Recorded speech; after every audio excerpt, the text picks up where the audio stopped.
เดือดเป็นเดือดบอสนกพงศกรออกมาตอบคำถามบุคคลที่ถามว่าปานนั่นบริหารกันแบบพี่แบบน้องแบบญาติพี่น้องแบบลูกแบบหลานแบบลูกแบบเต้าแต่เป็นอย่างยังมีงานยกอยู่สนาบอสนกพงศกรตอบมาว่ามีงานยกก็จริงแต่ว่ากับทักทายสบายดี FC ทุกท่าน FC ทุกคนเป็นเรื่องข้อมูลข่าวสารมาจากฝากฟังได้มาจากคอมเมนต์การตอบโต้กันเนาะอยู่ที่คอมเมนต์ของช่องใดช่องหนึ่งนี่แหละเจโบเรากับโบฮู้เนาะมันเป็นการตอบคำถามระหว่างผู้นำทีมงานของเสียงวิหกตอบคำถามสายแซะสายกัดสายป่วนพยายามยกประเด็นตัวนี้ให้เกิดข้อผิดพลาดระหว่างหัวหน้าวงกับสมาชิกภายในวงเสียงวิหกมันจึงก่อให้เกิดมีคอมเมนต์ตัวนี้ไปตอบโต้กันท่านผู้ชมเจบ่เล่าเห็นแวบๆแล้วแหละ 2-3 มื้อที่ผ่านมามีคนมาแซะมีคนมาโจมตีบอกว่าวงเสียงวิหกมีแต่คำคุยปากก็บอกว่าบริหารแบบพี่แบบน้องเอื้อเฟื้อเผื่อแผ่ทุกคนมีอยู่มีกินมีไส้น้ำกันว่าซั่นบ้านหัวหน้าวงสร้างเงินเป็น40-50 ล้านบ้านลูกน้องตูบกระต๊อบสิสร้างก็ยังบ่มีเงินบ่มีปัญญาสร้างเนาะขั้นซ้ำบ่นำสัมผัสว่ามีฮอดงานยกขั้นบริหารแบบพี่เป็นน้องให้ไปเฮ็ดงานยกเพื่อหยังงานยกก็คือว่าเงินทุกกีบทุกบาทก็คือว่าแม่นของหัวหน้าวงว่าซั่นเด้เพราะบ่ได้จ่ายให้ลูกน้องได้งานยกน่ะเนาะแต่หลังจากนั้นน่ะนกพงศกรก็มาตอบกระทันหันเพิ่นตอบว่าแนวนี้ให้ทุกคนฟังแล้วก็วิเคราะห์นำกันซักใจหรือบ่แล้วก็จะได้ฮู้ความจริงว่าที่ไปที่มาเป็นจังได๋งานยกก็จำเป็นได้เฮ็ดเพราะมันเป็นประเพณีของหมอลำอยู่แล้วแต่ว่าบทนกพงศกรเพิ่นก็เอางานอื่นๆมาสดเซยกับงานยกสรุปแล้วถ้าว่าบวกลบคูณหารกันแฟร์ๆทั้งสองฝ่ายบ่ว่าจะหัวหน้าวงแล้วก็ทั้งลูกทีมเนาะนกพงศกรมาตอบว่างานยกมีก็จริงแต่รายได้จ่ายเต็มทุกงานงานนิ้วคนจ้างจ่ายวงครึ่งเดียวแต่หัวหน้าวงเสียงวิหก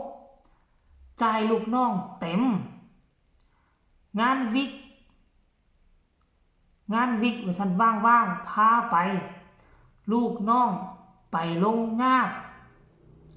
ให้เขาอยากให้เขามีรายได้มือวางลูกทุนหัวหน้ากระจายเต็มงานไกลๆซอยฮอดค่ารถศิลปินงานไก่ๆนะซอยฮอดค่ารถศิลปินจัดงานเลี้ยงตอบแทนปีละ 2-3 ครั้งศิลปินดังๆเขาบ่เคยได้เบิ่งเด็กอยากเบิ่งหยังก็ได้จ้างมาให้ชมได้จอยน้ำกันหมดจนนี่บ่หมดจักเทื่อกะแล้วกันละพีแล้วก็มาลงท้ายด้วยตึกผู้นี้แหละท่านผู้ชมเนาะใจใหญ่คักมันเป็นอีหยังท่านผู้ชมถือว่ามันเป็นเรื่องถ้ากรณีว่านกพงศกรเฮ็ดแนวนี้นี่ถือว่าสุดยอดหลายได้รับใจจาก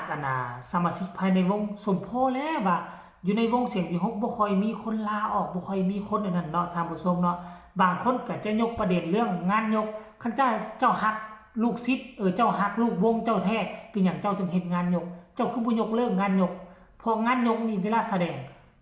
ทุกกีบทุกบาทเข้ากระเป๋าของหัวหน้าวงแต่นกพงศ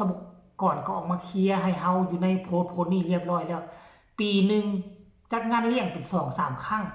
แต่ว่าถ้าเป็นวงอื่นนะงานเลี้ยงปิดวงแล้วปิดฤดูกาลแล้วจึงจัดงานเลี้ยงกันแต่ว่านกพงศกรบ่ปีนึงมี3 ครั้ง 4 ครั้งแล้วงานวอกงานวิกก็ยังเอาลูกน้องไปมื้อใดว่างก็เอาไปเพื่ออาศัยให้เขาได้เงินได้คำแต่ถ้างานใดไก่บวกลบคูณหารแล้วตนเองขาดทุนก็อยากให้ลูกน้องได้เงินซ้ำบ่นำอยากให้ลูกน้องได้เงินงานไก่ๆนะเติมน้ำมันให้ลูกน้องเติมอีก พองานไก่ลายเงินค่าจ้างเขาต่อมือนี่มันจะบ่พอค่าน้ำมันแล้วก็ควักเงินตนเองเติมน้ำมันให้ลูกน้องเพื่อให้ได้คือบ่ให้เขาแตะต้องเงินทีเงินค่าจ้างจากวงจ่ายให้เขาเลยแม้แต่น้อยเดียวนี่แหละถ้าบ่เว้าพวกเขาเจ้าค่อยกับบ่ฮู้ถ้าเว้าออกมาแล้วบางคนก็เชื่อบางคนก็บ่เชื่อแต่สำหรับค่อยเชื่อว่านกพงศกรแล้วเว้าความจริงถ้าบ่เป็นความจริงลูกน้องของเราคงออกมาวิพากษ์วิจารณ์หัวหน้าของตนเองแล้วท่านผู้ชมเนาะเพราะฉะนั้นแล้วเรื่องนี้มันบ่ได้เป็นเรื่องธรรมดาแล้วคันถ้าบ่มีคนเปิดประเด็นมันก็บ่มีคนมาเว้าแบบนี้ต่อไปแล้วเฮาก็บ่ฮู้บ่เข้าใจก็หวังว่าทุกคนจะเข้าใจทุกสิ่งทุกอย่างแล้วที่นกพงศกรเฮ็ดมาล้วนแล้วแต่ถ้าเอาไปเทียบใส่วงใหญ่ๆดังๆคือนกพงศกรคือพอพระโตจริงเสียงจริงจากเสียงวีหกพอของน้องอ้ายนั่นเองท่านผู้ชมเนาะหัวหน้าวงแบบนี้จะหาอยู่ไสได้ท่านผู้ชมที่แรกๆพวกเฮาก็ฮู้ว่าเขาบอกบริหารกันแบบพี่แบบน้องให้เกียรติซึ่งกันและกันบ่เอาตำแหน่งหัวหน้ามาเว้ามาวานำกันแต่ว่ากฎเกณฑ์ของวงหมอลำเพิ่นก็น่าจะใช้กฎเกณฑ์อันเดียวกันกับวงใหญ่ๆใช้แต่บ่เลยความจริงปรากฏมาในมือนี้แล้วท่านผู้ชมนกพงศกรได้ออกมาตอบชัดเจนแล้วว่าบางงานฮู้ทั้งฮู้ว่าตัวเองขาดทุนแต่ก็ยังไปเพื่ออยากให้ลูกน้องได้เงินได้คำไปแล้วย่านเขาลุกพุนจุกเงินเสียค่าน้ำมันให้ลูกน้องตื่มมีหัวหน้าคนใดเฮ็ดแบบนี้ทั้งที่เราบอกว่านี่ที่เรามีอยู่ควรจะใส่เขาหมดแล้วแต่บ่หมดเพราะหยังเพราะว่าเงินส่วนใหญ่เอาไปใส่จ่ายเกี่ยวกับลูกน้องเมิดทุกสิ่งทุกอย่างคือเฮ็ดมาคือเฮ็ดเพื่อลูกน้องก็ว่าอยู่วงนกพงศกรนี่เฮ็ดมาฤดูกาลที่5จะเข้าฤดูกาลที่6ก็จะมีเงินมีซานซึ่งแตกต่างจากวงหมอลำใหญ่หมอลำดังบางวงสำนักงานระดับ100 ล้านเงินซานบ้าน2-3 ล้านรถเป็น10ปลายคันรถนี่บ่ได้เว้าถึงรถหมอกรถเมล์รถมาแก้เครื่องแก้ของเลยรถเก่งรถปราโดรถฟอร์ดใส่ชนตัวนี่ตกรถตู้มี4หน้า5คันรถใส่ชนตัวคนอยู่ในเฮือนมีที่2-3มีที่2คนนะครับรถฟาดแมนมีแต่เท่าไหร่3-4 คันแล้วโอ้เงินนี่มีไงมหาศาลถ้าเอาเงินงบตัวนี้นะไปเพิ่มเงินค่าจ้างเงินค่าโตของสมาชิกภายในวงพระเอกนางเอกเขาคงจะมีอยู่มีกินหมดแหละสมาชิกในวงเนาะเอาบ่ได้กล่าวถึงผู้ใดเด้ออันนี้คือความในใจของนกพงศกรออกมาเคลียร์เรื่องคอมเมนต์ผู้ที่หวังจะโจมตีให้กระแสของเคียงวีหกดรอปลงแต่กับบ่เป็นผลเพราะความดีของนกพงศกรยังคงทนและประจักษ์ตาให้บรรดา FC แฟนคลับได้รับได้ฮู้คลิปนี้ฝากฝังเอาไว้สำหรับฝากทุกคนกดไลค์กดแชร์กดติดตามเพื่อจะพลาดในคลิปต่อไป